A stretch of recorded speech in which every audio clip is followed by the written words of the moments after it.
thanks for being my partner. Thanks to Alan Crandall and Julie Crandall, who are here from our division, for being my partner. And eye care is one of those things. I'm going to talk actually about sustainability in healthcare development. And eye care is kind of uniquely suited towards that.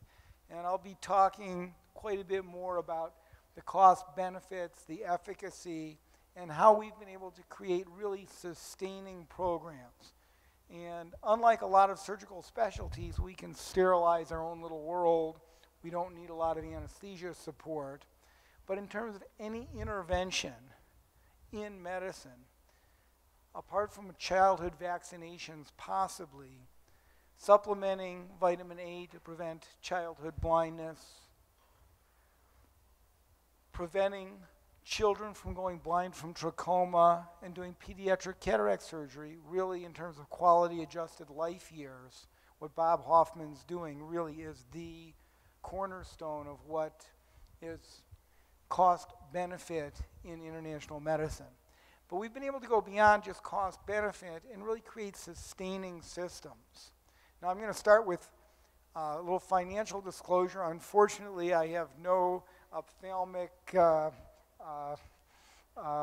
bribery or funding that I need to disclose. I do occasionally get equipment support from some mountaineering companies, and we actually have one of our film people today is closely connected with Black Diamond Mountaineering, and I'm grateful for their occasional support.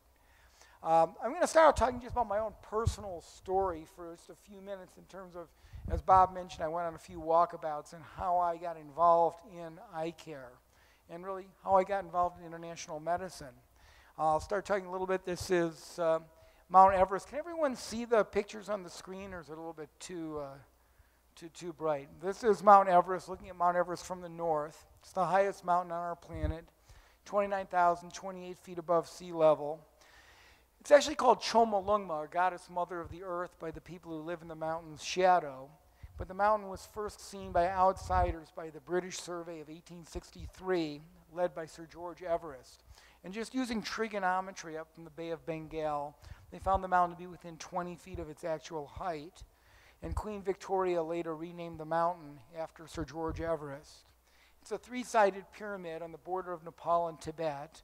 The first with the audacity to think maybe the mountain could or should be climbed were again the British. This is the British reconnaissance of 1921. On the far left-hand seated position is George Lee Mallory, whose name's become synonymous with a lot of the pre-World War II expeditions to try and explore Mount Everest and to try and find a route up the mountain. His body was actually recently found by a University of Utah alumnus, Conrad Anker, and they found his body a few hundred feet below the summit, but it wasn't really clear whether it was on the way up or on the way down. And when you climb, getting to the top of a mountain is optional, but getting down is mandatory. So he didn't complete the full mission. But they did complete a circumnavigation of the mountain. And those who can read topographic maps know the closer together the lines are, the steeper and more difficult the route. And you can see that I think I have a laser, well actually I can't use a laser pointer, but anyways, the largest and steepest side of the mountain is on the east. And Mallory looked at it, and I know the print's a little bit small, but he concluded in 1921 that other men, less wise, might attempt this way if they would.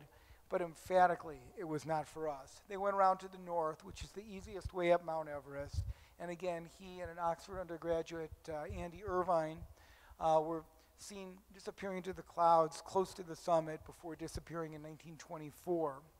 The first ascent up and down took place on Coronation Day, 1953, along that right-hand skyline ridge by Sir Edmund Hillary and Tenzing Norgay Sherpa. And by the early 1980s, virtually every route on the mountain had been filled in. The Chinese, led by Wang Fu Chao, completed that route of Mallory's. The Americans, led by Tom Hornbein and Willie Unsold, completed the West Ridge in 1963. The mountain was climbed without supplemental oxygen by Peter Habler and Reinhold Mester in 1978. The mountain was climbed in winter. It was climbed during the monsoon. But no outsider had gone back to the eastern side of Everest. Now, I was just a kid who climbed. I was pretty fanatical about my rock climbing when I was in high school. I got even more fanatical when I was in college. My focus was really just going through the guidebooks, just climbing a little bit harder rock climbs. If I had any one sort of dreams, it was big walls. I went out to Yosemite. It was kind of a low end, in the dirt, Yosemite Camp 4, big wall rat for a while. And the idea of going to the Himalayas wasn't something that was really even much in my mind. It was something that sort of these superhuman hard people of a different species than me might do. And I just worked my way through the guidebooks. I climbed in winter, started climbing frozen waterfalls, a little bit of mountaineering. And the thing that kind of really changed my life quite a bit was I got sent for 2 years to Oxford after college. And Oxford is an 8-week term followed by a 6-week break, then an 8-week term followed by a 6-week break, an 8-week term, then a 3-month-long vacation. And what was more, not only did my scholarship pay for 52 weeks a year for 2 years, but there were these indigenous trust funds that were remnants of the days when Oxford students were supposed to civilize various aspects of the world. And one in particular was called the A.C. Irvine Grant for Oxford students to enjoy a strenuous holiday in mountains abroad. And it turned out that the more cash money you gave, or the more exotic of a locale you gave, the more money they'd give you to go pursue your climbs. And I had already been accepted to medical school, and my focus, because of sort of my sports background, I was thinking I was going to go into orthopedic surgery, and was thinking I'd do something in sports medicine.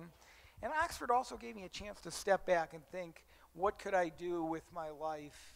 What was really needed? I looked at comparative healthcare systems. I looked at the philosophy of healthcare delivery as a right, a privilege, the economics of healthcare internationally. And I began thinking maybe I'd like to do something in international healthcare. And initially I started thinking about doing something in perhaps international orthopedics, doing something with international pediatric crippled kids. And I didn't really have it very well formulated, but I did have a lot of climbing ideas formulated. And fortunately, I had a great partner at Oxford. We got really lucky with the weather.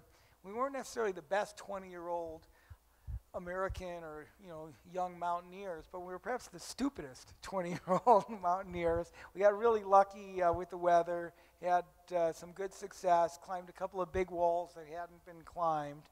I matriculated at medical school, and out of nowhere I got a phone call. I actually got asked to give a talk at the American Alpine Club annual meeting on a couple of my climbs, sort of like sort of the American Medical Association, sort of big privilege to go and give this talk, and I guess some of the people liked some of my jokes, and out of nowhere I got asked would I like to join the first American team going to try and climb the east face of Mount Everest. And not only that, it was sponsored by ABC Television Sports and National Geographic, and I'd be getting paid a year's tuition at medical school to go. And I was like, yeah, I'd do that, yeah, sure. So I got all excited, and I ended up being the first alternate on the trip. And I went, it was a fantastic trip. We had a team that, we had a lot of chiefs. We didn't have a lot of Indians. A lot of my climbing heroes from before I even started climbing. It was a great learning experience for me. We went into Tibet, went across the Tibetan Plateau. This is our first view of the north side of Everest. These incredible 23,000 foot unexplored peaks. And we didn't get very far on the east face of Everest. We figured out a route that we could possibly get up the mountain on, but we didn't get to the top. But I did go with one of my partners, actually a climber from Ogden, Utah, named George Lowe. And George and I explored several of these peaks, made the first ascents of a few unclimbed mountains. And then I went back to medical school, and I was a little bit of a hassle having left to go climbing, and I wanted to go back and go climbing again. And I applied for a leave of absence to go back to Mount Everest. And I got a phone call from a guy. He said, "Is this Geoff Tabin?" I said, "Yeah." He said, "You're an idiot." I said, "Excuse me?" He goes, "You're a complete moron. I can't believe Harvard Medical School ever accepted anyone as stupid as you. There's zero chance, none, less than that you'd ever get a leave of absence to go climbing. But I happen to be on the committee looking at these leaves of absences, And I'm an ophthalmologist interested in the effects of high altitude on the retinal vasculature, and in particular, whether you can look at high altitude retinal hemorrhaging as a prognosticator of high altitude cerebral edema. So let's forget about your leave of absence to go climbing and talk about your research. So this is my research team. And basically, I had a non-mydriatic fundus camera. It took pictures of the retina. And I took a picture of everybody's retina before the expedition, during the expedition, and after the expedition. 3 sets of photos, 3 months credit. And we now knew exactly where we were going to go. And we did basically a route pretty much up the center of that buttress. This is first about 1,000 feet were fairly straightforward rock climbing, which led to this first camp on the mountain. And above that, some unconsolidated snow ridges, and our one comfortable staging camp. And then we had a Yosemite-like big wall, couple 1,000-foot rock face we had to scale. We also had no native support on the mountain whatsoever. So everything we brought up the mountain, we had to carry ourselves. We had to melt snow for ourselves. We had to basically do everything. I was the youngest on the team. I worked very hard. I never really felt great. 6 of my teammates ended up making the first descent of the east face of Mount Everest. And this is looking down now from about 27,000 feet. And this is Lou Reichart, having completed the first descent of the east face of Everest. I came back. I finished medical school. And I was still trying to figure out how I was going to balance what I wanted to do in international medicine with orthopedic surgery. I had a couple of people who were pressuring me fairly strongly, saying you really should go into ophthalmology. It really is a field that really lends itself to international medicine better than most. And I ended up getting another chance to go back to Everest. I went with the last of the big funded American expeditions. This time as the team doctor with the first American woman to climb Mount Everest, following the more familiar route now up the southeast ridge. We had 4 very strong American women, 7 American men, plus we also had a very strong team of local Sherpa climbers. And we walked in during the monsoon, hoping to take advantage of a window of better weather that occasionally occurs in the fall. We wore these nylon tights, not so much to bond with our female teammates, but actually to keep the leeches off. And we ended up getting a wonderful stretch of 10 days of very good weather. We walked into base camp. This is the route most of you know from Into Thin Air and sort of the other sort of Sir Edmund Hillary's original ascent, through the Khumbu Icefall, up through the western Khum, and up the Lhotse face. And as I said, we had 10 just glorious days of weather. I was the token boy. We had 2 American women and myself, as well as 3 very strong Sherpa climbers who reached the summit. This is Stacy Allison, the first American woman to climb Mount Everest. And 2 days later, I repeated the ascent with Peggy Luce, Dawit Sering Sherpa, and Nima Tapshi Sherpa. Beautiful classic mountaineering. It's the last little obstacle before the summit of Everest. And this is the view looking down from the summit and out into Tibet. And that's me on the summit of Everest back in 1988. And after this trip, it was one of those other really great things of serendipity. There was a little opening at a hospital in a remote area. And one of my heroes, in terms of what he's done and given back to people of the world, has been Sir Edmund Hillary, who unfortunately just passed away a few years ago. But I met Sir Edmund in Nepal, and he really worked tirelessly to build schools, build hospitals, build clinics to help the local people. And there was a New Zealand doctor who had just gone back because of a family emergency, and I filled in a hospital in Nepal. And it was a very frustrating experience. Most of the problems I faced were public health issues. A lot of things that would have been so easy to care for in the West that I just couldn't do anything about. I saw children emaciated with diarrhea who I'd rehydrate, giving antibiotics, and then I watched children die. And the one unbelievable miracle I saw was cataract surgery. And a Dutch team came in, performed cataract surgery, and this is what cataracts look like. Worldwide, there are about 45 million people who are blind. And this isn't what Americans call legally blind, where you can see a couple letters down the eye chart. These is unable to carry out the acts of daily living. And over half of those, 55% of the world blindness, 20 million people, have eyes that look like this. And in the village where I was working, it was just accepted. You get old, your hair turns white, your eye turns white, and then you die.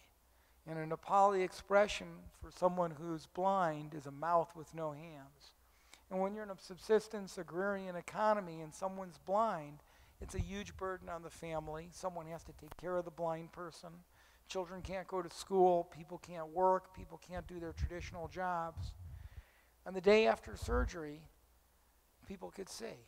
And I went, wow, this is unbelievable. This is the most amazing miracle I've ever seen. I want to be part of this. Dr. Wiedemann was right. I came back. I was very lucky. I fell right into an ophthalmology residency. And it's really a crisis that's increasing because as the demographics of the world population ages, the number of people with blindness is continuing to increase. And again, this is blind. Most of the people we operate here, we do phenomenal surgery, if I must say so myself, here in America for cataracts. But most of the people I operate on can see. Things are a little bit blurry. They're having trouble driving at night or they can't drive. And that's when they want to have their surgery done. And if we start thinking about operating worldwide, as I said, there are about 20 million people who are blind, who can't see the shadow of a hand move across their face from a cataract. But if we start thinking about operating at a level where people can retain a job that requires reasonable vision, the number of people who need surgery, as I'll talk about in a second, increases dramatically. Well, I've been really very fortunate in terms of a lot of my mentors and the people I've had who've kind of guided me along the way, and I'll use the term we or I a little bit, unfortunately, during this talk, but everything really I owe to my teachers and mentors. And there are a couple of real geniuses in international ophthalmology. I've been very lucky to have met at a very critical point in my career. I was finishing my residency and looking for how does one get involved in international eye care, and also what are the economics? How can we sustain and continue doing cataract care on the poorest of the poor? I don't know how many people in this room have had cataract surgery. Is anybody willing to share what your bill was when even after your copay? I mean, you can't bring in cataract surgery for less than a couple of $1,000s here in America. And at that time, the lens of the eye, it's kind of like a peanut M&M, and it sits right behind the pretty colored part of the eye called the iris. And it has an outer candy shell, and then it has the cloudy bits inside, the little hard peanuts called the nucleus, and chocolatey mess is the cortex. And we take that out, and the way cataract surgery was traditionally done, the first cataract surgery was actually done by the ancient Sumerians, who would take a pine needle and they'd put it through the side of the eye wall and they'd dislocate the cloudy cataract out of the way. And if things went very well, people would go from just seeing light and dark to being able to see shadows and walk around. And then in the 1860s, a doctor named von Graefe in Germany started doing a surgery where he basically would flay the eye open and take the whole lens out. And then as refraction got a little bit better, they'd give these thick Coke bottle-like glasses that would allow people to focus a bit. But there's a prismatic effect when you look off the center of those glasses that causes a huge distortion that makes walking on uneven ground very, very difficult. And unfortunately, the lens implants, a British ophthalmologist named Harold Ridley is credited with really developing modern lens implants, where when we remove the lens of the eye, replacing it with a lens implant that gives good vision. But because of development costs and other reasons, the cost of the lens implants was several $100s on the world market. And the only ones that were available in the developing world were expired lenses from America or Europe that people would bring over. And one of the real sort of early kind of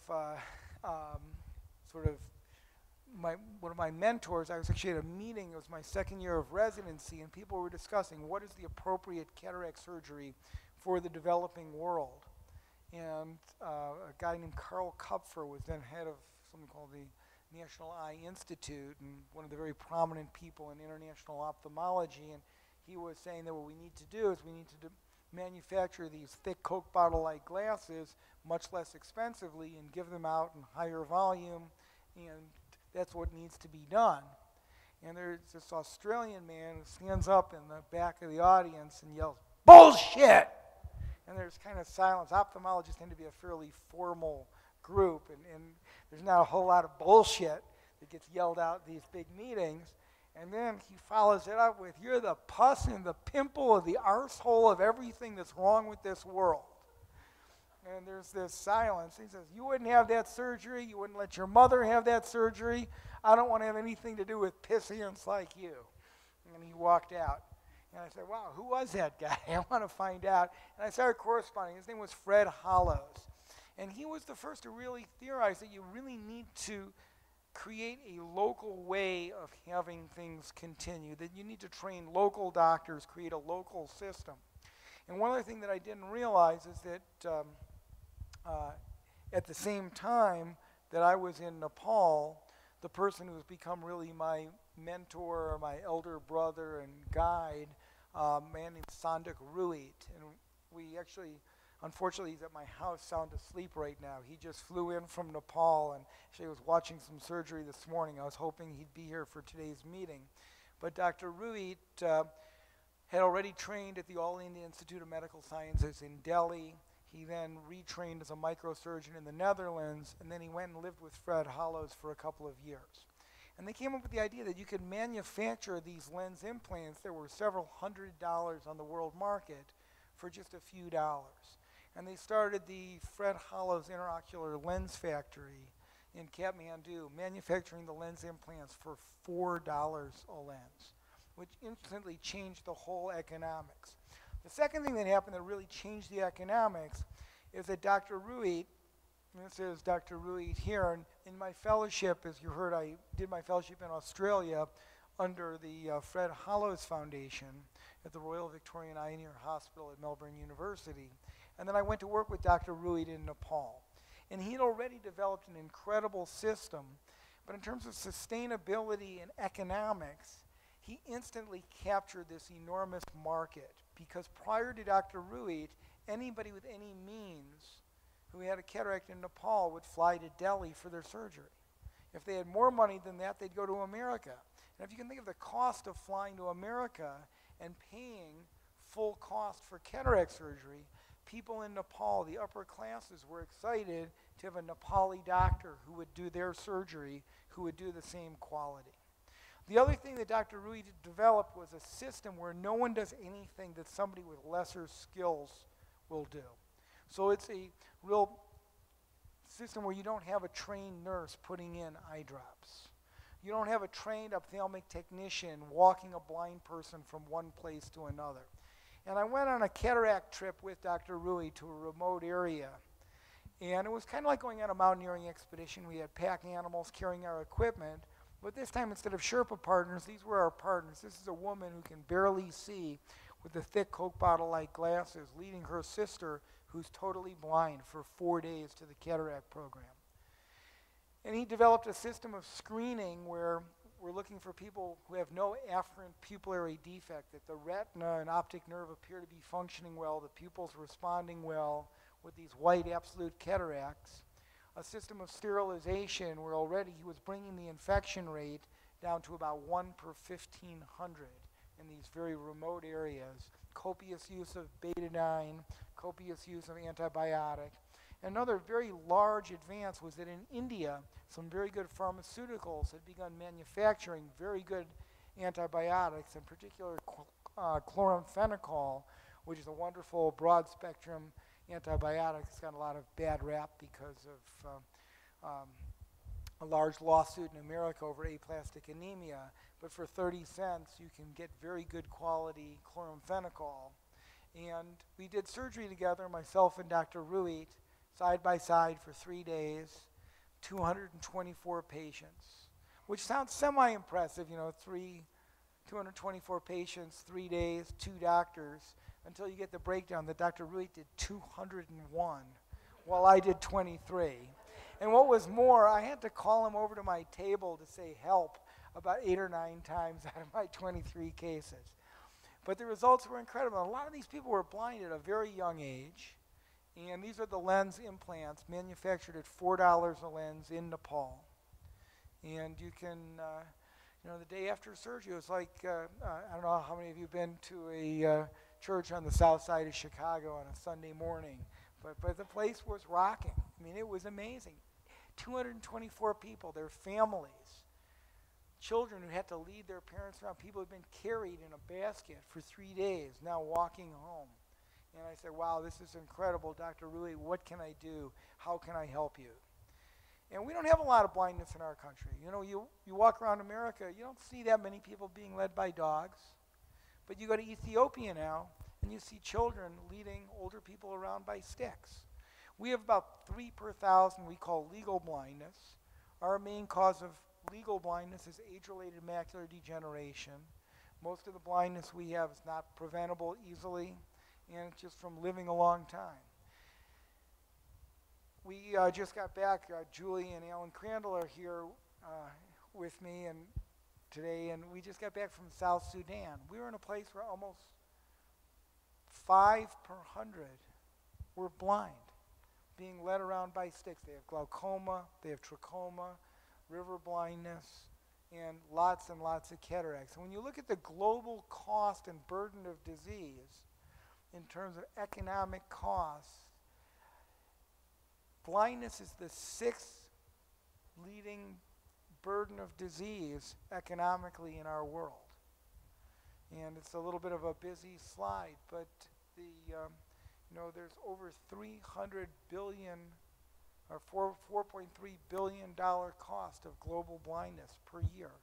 And in terms of quality adjusted life years, by far the most efficacious surgical intervention is cataract surgery. And as I said, vitamin A supplementation and preventing childhood blindness. And one of the big programs we've developed at the Moran Eye Center under Professor Hoffman is really trying to develop some childhood blindness prevention initiatives. So rather than having to restore sight, it's to prevent the blindness. But in terms of surgical interventions, I'll just say one last thing, is that several studies have shown that the life expectancy once one goes blind in the developing world is about 1/3 that of age and health matched peers. So blindness actually is a death sentence for a child in the developing world. The life expectancy really is very, very short. And 85% of the blindness in our world is preventable or treatable. And a lot of the preventable and treatable falls into the surgical categories. There's a huge amount of loss of just workforce and children who don't thrive in school just because they can't get glasses. Cataracts is still more than 50% of the blindness. I'll talk about that quite a bit. But one of the other big issues, which I'll also address in a second, is that as we're looking at how we're sustaining eye care and sustaining eye care through cataract care, the big people who are able to pay are the ones who can see. And the ones who are truly blind, the ones with vision that they can't really carry on the acts of daily living, are cocooned in those who can pay. These are the people who are legally blind. Well, people who are legally blind, it's 3 times that number. There are about 60 million people with vision around 2,200. And these are the ones who are working, who need to have their vision restored to keep working. And if you start looking at people who are working the high-paying jobs and the ones who are willing to pay the money that really sustains the eye care in the poorest countries in the world, then you're looking at about 8 times that number if you start looking at doing cataract surgery at the level where we typically do cataract surgery here in America. Glaucoma is a very difficult disease to manage internationally. Childhood glaucoma is almost impossible to manage. Regular glaucoma, it's a disease that's very insidious, and and as it comes on, fortunately, there are a lot of smarter people. Actually, Alan Crandall, much smarter than me, is here in the room. He's thinking about how can we address global glaucomatous blindness, a lot of good young glaucoma surgeons, and it may be a surgical solution. But right now, unfortunately, it's just become the second leading cause of blindness, and we're struggling. And it's damage to the optic nerve from high pressure.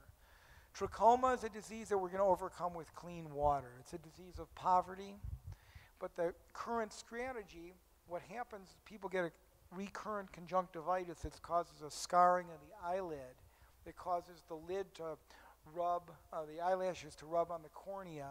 It becomes these recurrent infections, and the World Health Organization has just rolled out a strategy called the SAFE strategy, which is S stands for surgery. And it's, again, one of the most cost-effective and easiest surgeries, and it's a surgery that in Nepal, in Africa, we're teaching non-physician providers to do the surgery to rotate the eyelashes. You get this scarring conjunctivitis. The lashes rub on the cornea, it causes extreme pain. It's something we can teach medical students to do, and something we can teach nurses to do, and it's something that is going to be a surgical solution for non-physician surgeons. Trauma is something we need to just really prevent the blindness that comes from trauma, getting antibiotics, getting primary care. And one of the things that Dr. Ruid really had the genius to do was not only, he started out just training individual doctors to do good cataract surgery, but then also taking a 3-year course after high school to train ophthalmic technicians who do the trichiasis surgery, but also do primary preventative care, give glasses, and it becomes sustainable. If you try to train a doctor to do a lot of this primary preventative care, one, doctors want to have the best for their families. They want to live in the big cities. They want to have their kids go to schools. Whereas if you take a person who has an 8th grade education or a high school education and give them a 3-year course, return them to their community and start a primary center, it becomes very quickly sustainable. The 30 cents for chloramphenicol, people mark that up to 50, 60 cents. A pair of glasses, which costs $1, we can mark up, sell a pair of glasses for $2 that allows the person to continue working in middle age. And again, we're creating sustainability through having the paramedical personnel, and again, having no one do anything that somebody with a lower level of skill can do. Same thing, onchocerciasis, river blindness, is a disease that there's actually a medication that Merck is giving out on an unlimited compassionate basis to prevent the blinding complications of river blindness. And again, using strategies where we're using paramedical personnel and people with lower income needs to distribute the medications. These are the worms. Once the worm actually reaches the eye, it becomes a blinding disease, but we can prevent the blinding complications. Again, this is what you see. This is a picture recently. We're just in South Sudan, and you see way too much of these children who are lost to the workforce. And again, when you talk about sustaining care, the economic benefit back to the community, and one of the things we're looking at are a few economic studies where we're trying to show how much benefit there is to the society and trying to get governments more excited. Right now, eye care is a little bit low on the priority. The chronic infectious diseases, child maternal health are the sort of big catchwords and buzzwords in international health care. But if we can show more the economic benefit to the community that allows this child you see leading his father to go to school, that we'll be able to get a little bit more support on international levels. Xerophthalmia is just vitamin A deficiency. The cost to prevent a child from going blind is 75 cents per child per year. We give 10,000 international units day one, 10,000 international units the next day, and a pill for the mother to give to the child the next week. The cost per pill is 25 cents per pill. Once the child actually goes blind, it's almost impossible to reconstruct. This is leprosy, still a huge cause of blindness, and early surgery for the paralysis of the lids can prevent blindness from leprosy. And a final emerging causes of blindness are, as the Western diet is creeping into Asia, they actually just opened a Krispy Kreme donut in Kathmandu. And it used to be that you never saw fat people walking around in Nepal. Now you go to Delhi, you go to Beijing, go to Kathmandu, you see chubby people. And diabetic retinopathy is becoming a big problem. And laser surgery for diabetic retinopathy, again, is one of the most efficacious surgical interventions. And once you have the laser, again, it can become a very self-sustaining process. Final emerging cause of blindness is HIV. Several years ago, we didn't see much HIV blindness, but that was because people died before they went blind.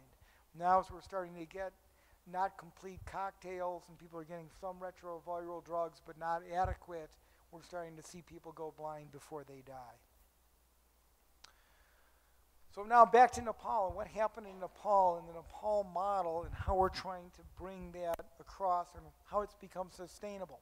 So there's this initial sustainability, and there's also a very similar hospital system that we've been kind of partnering and sharing ideas with called the Aravind Eye Hospital System, which is in Tamil Nadu, India.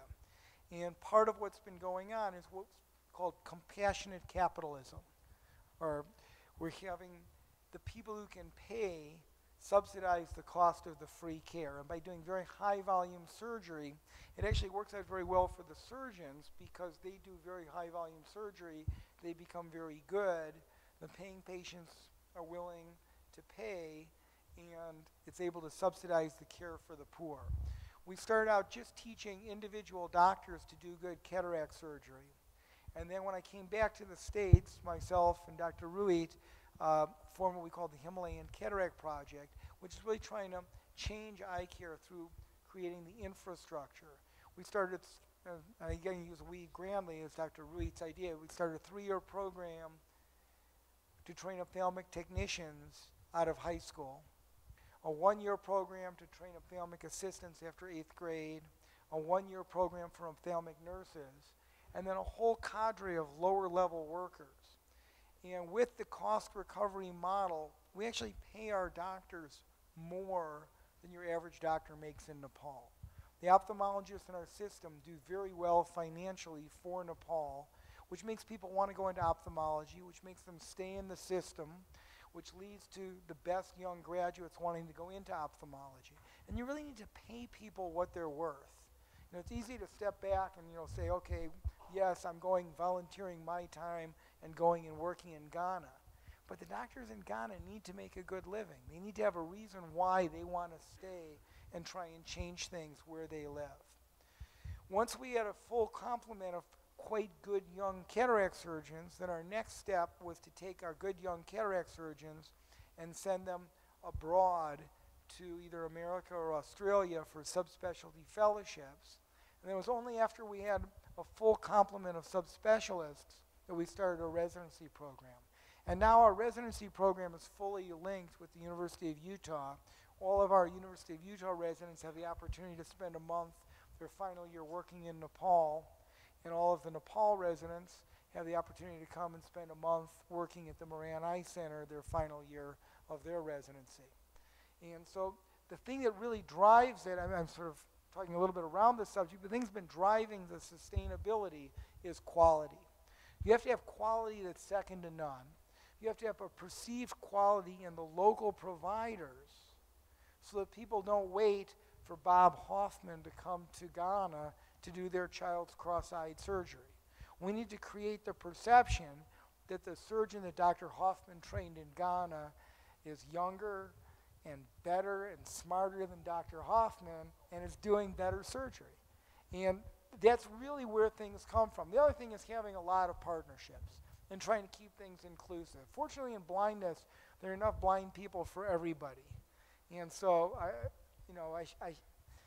make it sound like the Himalayan Cataract Project single-handedly changed eye care for Nepal. And I can say honestly that Dr. Sandak Ruit really did change eye care for the world. He created the systems. He and Fred Hollows came up with the idea of the inexpensive lenses. He created the technique, which I'll show you in just a second, that allows the very high-volume surgery. But the Aravind Eye Hospital systems in Tamil Nadu, India, did a very similar thing in India, and they've actually gone beyond us. I'm going to talk in a few minutes about some of the innovations they've had that has really changed eye care in India. There's also one foundation that's not listed there, which is the L.V. Prasad Eye Institute out of Hyderabad, India, which convinced the Indian government to reimburse Indian doctors $40 for every cataract surgery performed, which has made an enormous difference in India. There's the Christoffel Blind Mission, the Fred Hollows Foundation. Unfortunately, Fred died in 1994 of renal carcinoma. The Swedish Organization of International Relief, Swiss Red Cross, Seva Foundation, and Foundation Eye Care Himalaya from the Netherlands. So it's been quite a few different organizations that have all worked together to help develop our training systems. But what we've been able to do is create these primary eye care centers staffed by ophthalmic assistants, ophthalmic technicians, who really have great pride in their community and a great source in their community, who are the referrals for the surgical care, and having the outreach. We have regional eye hospitals, which again, as the quality has gone up, and the key thing that has allowed things to become sustainable is the quality. And it used to be that, you know, if you wanted to have surgery in Nepal, you went to Kathmandu. So the wealthy people in Biratnagar or Janakpur all came to Dr. Ruit. Now they're having their surgery done in Janakpur. They're having their surgery done in the local areas. And then the sort of monetary backbone behind the program is the cataract surgery, but it's also sustaining the subspecialty care, having really a regional training center of excellence. And we're having a referral primary eye center for about every 50,000 people, a referral eye hospital doing cataract surgery for about every 1 million people, and then for about every 5 million people, a real center of excellence with subspecialty care. And then for a country of 24 million, we have one real training center of excellence. We use our high-volume cataract programs as a place for training. And as the surgeons in the room know, the more surgery you do, the better you get. And we have such high volume, we get really very good surgeons. And our training surgeons, we have the experienced doctor operating on the first eye of all the patients, and then the training doctors operate on the second eye. If I could have the video play real quick, Ray, if you wouldn't mind. This is just showing, this is a 3-minute video. This is a technique Dr. Ruit, again, a lot of people go into it. The original incision was thought of by a doctor from Israel named Michael Blumenthal, who unfortunately passed away from a heart attack a few years ago. Dr. Ruit watched Dr. Blumenthal's technique and thought of how he could apply it in a high volume way. It's a sutureless incision. It's a half thickness incision going halfway through the eye wall, just using a straight 26 gauge needle to open the outer candy shell. And the whole preparation, and the next video I'm going to show is not the actual surgery, and this is just showing the simplicity and speed of the surgery. And we have several doctors in Nepal who, in a routine way, will do over 100 cases a day. The other thing is that the costs of the surgery have been brought down. The Aravind Eye Hospital I mentioned has gone a step beyond what we've done. They not only manufacture the intraocular lens, but they manufacture everything you see in the surgical tray, from the preoperative antibiotics. This is now the peanut has just been freed up from the capsule. See, now we're going to bring it out of the eye. This is a real-time video of how long it takes to restore perfect sight to an eye. And we did I'll speak in a second about a randomized controlled trial with one of the top American surgeons using state-of-the-art equipment, and the results are more or less the same. So the cataracts come out, and this is removing the chocolatey mess. And now putting in the lens implant. And so if a surgeon can do 100 cases a day and 40 of them are being reimbursed financially, that allows 60 free surgeries on a given day. That's the lens implant going back into the capsular bag. And we're pretty much done. Let's go on to the next video. Actually, it's running fine, Ray. And this is showing, what I want you to see is in the background, that little yellow box, what's going on in the background, because it's the team approach, and it's the sterilization, the multiple instrument sets. We have our entire instrument tray for this surgery is manufactured by a company for us in Mumbai at a cost of less than $100. Every single forcep I use at the Moran Eye Center costs more than the entire tray. The Irvin Eye Center is now manufacturing everything you see here, the preoperative drops, the preoperative betadine, the needle that we use to give the anesthetic block to the eye, the lidocaine with epinephrine, the blade to enter the eye, the little needle we use to open the capsule of the eye, the little artificial vitreous we use to protect the internal structure, a drape that's actually a much nicer drape than the drape I use from the very high-priced American system. It's easier to use. The antibiotics we give after the surgery, the patch we use after the surgery, and all of the post-operative antibiotic and steroid drop for a cost of $11. $11. You buy it in a bulk of 500 cases, it's $11. We buy them for $550. And that has brought the system down. So with the Indian government reimbursing $40 per cataract surgery, all of a sudden, eye care is a relatively lucrative thing in India. This is now removing the lens. And what I want you to watch, we're about 2 minutes into the surgery, but if you look on the back table, you can see that the nurse, we have several, the most expensive and costly part of the surgical procedure is the surgeon and the surgeon's skill. So if you look on the back table, you can see that patient is lying down. We're 2 minutes and 18 seconds into this surgery, and the patient is already lying down on the back table. We're cleaning up the cortex or the chocolatey mess from this surgery. And the nurse is prepping the eye on the back table with betadine. So we're at 2 minutes 37 seconds. The lens implant is going into the eye. Now he's going to hydrate the wound, do a couple little finishing touches. So the surgery's taken just under 3 minutes to restore perfect sight to this eye. But now watch again in that little yellow box. 3 minutes into the surgery, we're going to be doing a little cautery to close the conjunctiva over the incision. The drape's just going on to the next patient. 3 minutes and 12 seconds later, this surgery is done. Oh, microscope's moving over, speculum's in the other eye, and we're starting the next surgery. So the thing that allows the very high volume surgery, that allows us to bring down the cost and keep it really sustaining, is this turnover. Again, this is the blade that comes with this kit. This is all from the $11 Oralab kit. And again, it's a very advanced cataract. This person would only see light and dark.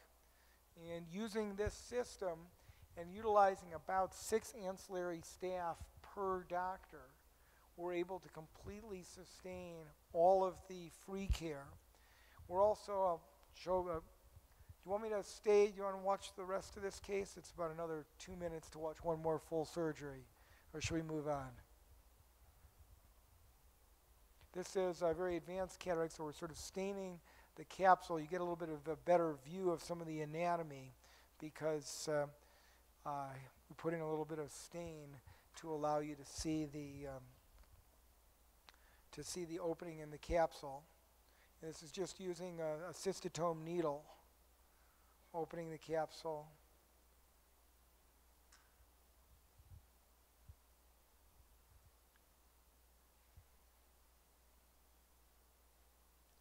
And one of the key things is really quality at every step. And we don't just have quality in the surgery, there's also quality in patient counseling.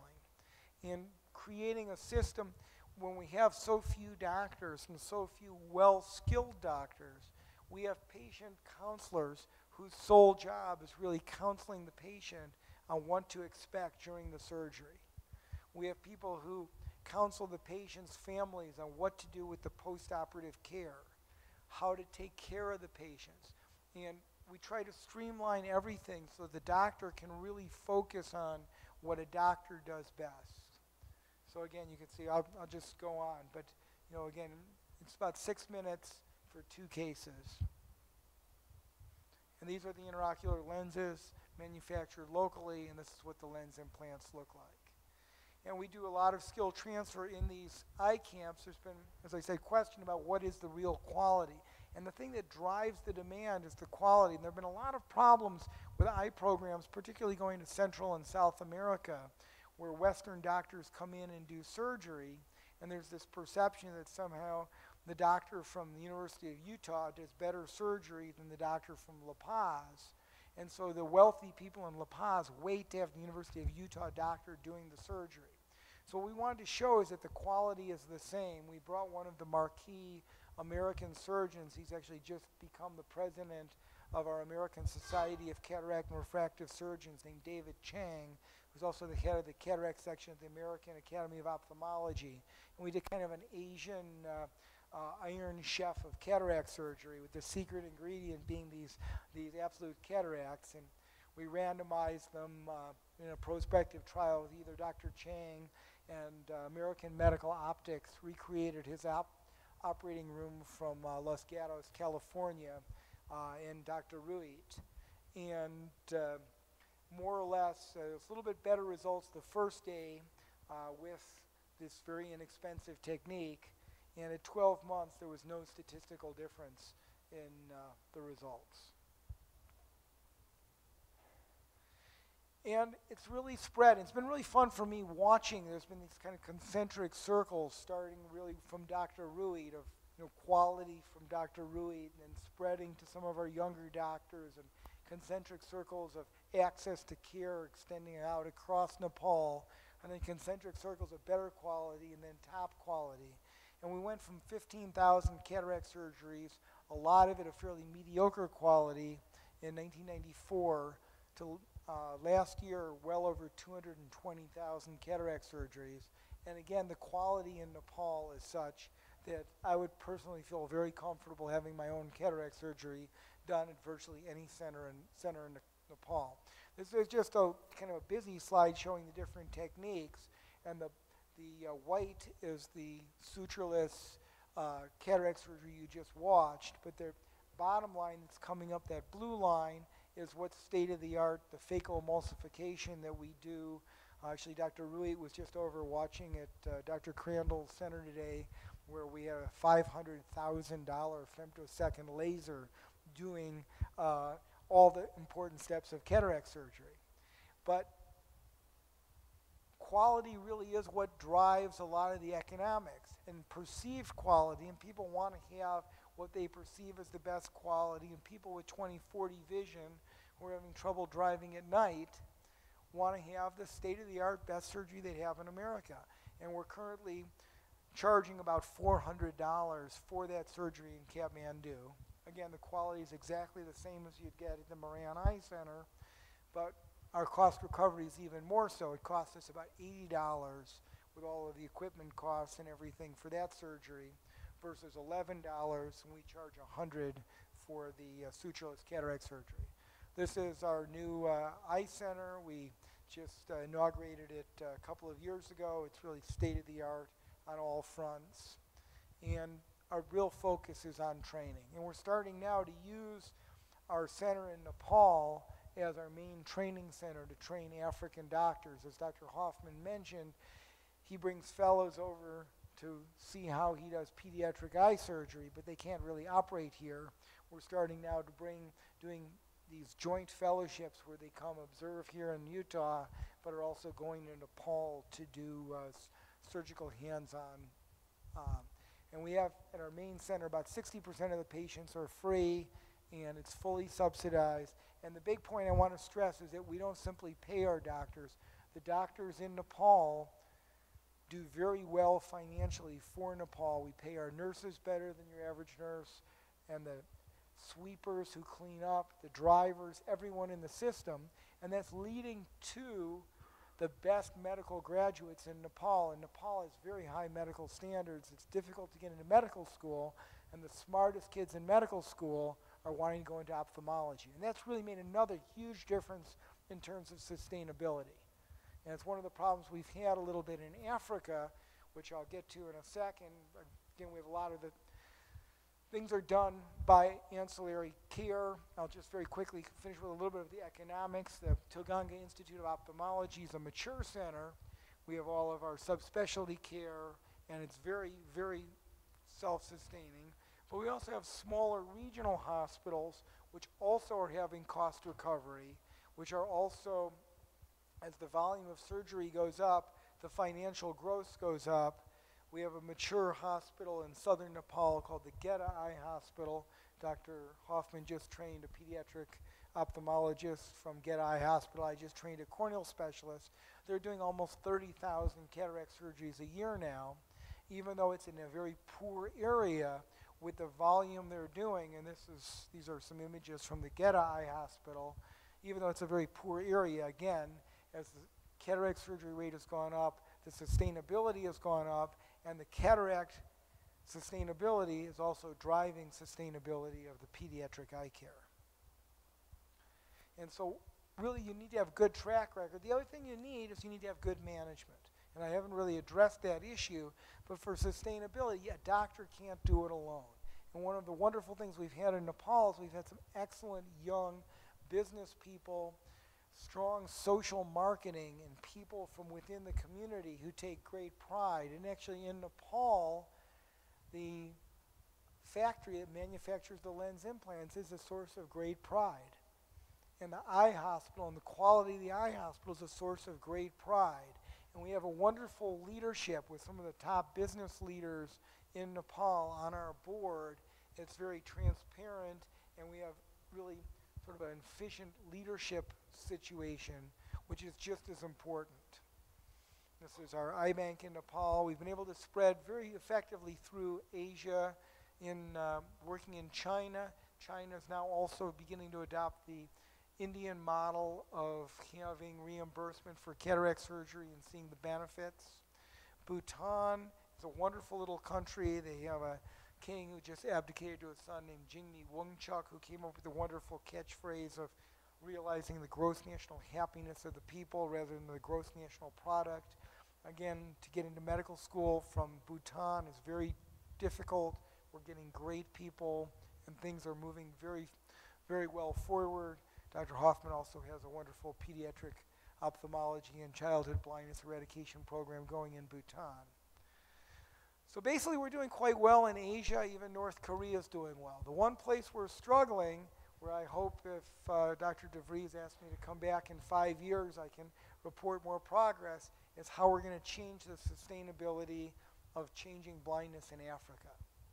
The demographics of Africa are still tough. There's still a lot of infectious blindness, still a lot of blindness as a child with trachoma, which is lack of clean water. The manpower is still not what it needs to be. It's about 1 ophthalmologist per million in sub-Saharan Africa. But one problem is that, for instance, in Ethiopia, there are 80 ophthalmologists for 77 million people, but over 40 of them live in Addis Ababa. And so a lot of the periphery has less than 1 ophthalmologist per 3 million. But one of the big things that Dr. Rui brought in, that Dr. Govindappa Venkantaswamy brought in at the Aravind Hospital System, is the ancillary workers and the number of really great trained staff. We can't really do much of what we do, myself and Dr. Crandall or Dr. Hoffman, without people like Julie Crandall, who really run things behind the scenes. And that's one of the things that's really needed in Africa in ophthalmology, is to bring in really good trained ancillary ophthalmology workers. And it's one of the things we're working here at the University of Utah and the International Division of Ophthalmology, is to try and do these joint training programs, bringing people to Nepal for surgical training, to the Moran to see quality. But we really need to have the quality in order to drive the demand, which drives the finances. And you still see this as street scene from Ethiopia. It's Maasai song, Maduku, I don't want to be a blind man. This is with Dr. Crandall in Ghana. And we're trying to free ourselves from some of the restrictions of the government system. As Dr. Hoffman mentioned, in April we'll be opening an independent eye center at Cath Hospital in Kumasi. But the big thing we really need to do, which we haven't quite yet done, you know, these are some very happy post-operative patients, but the big thing we need to do is we need to bring the quality up. And to be quite honest, if I had a cataract today, or you know, if you said my mom is a cataract, she's in Ghana, where should she come for her cataract surgery? I would stay at 2012. Today, come to the Moran Eye Center. It'll be a little bit better. And we need to get to the point, and what really has driven sustainability throughout Asia has really been the quality. And that's what we need to get to. We need to focus on the education, focus on the small aspects, getting to the exact same highest level of quality.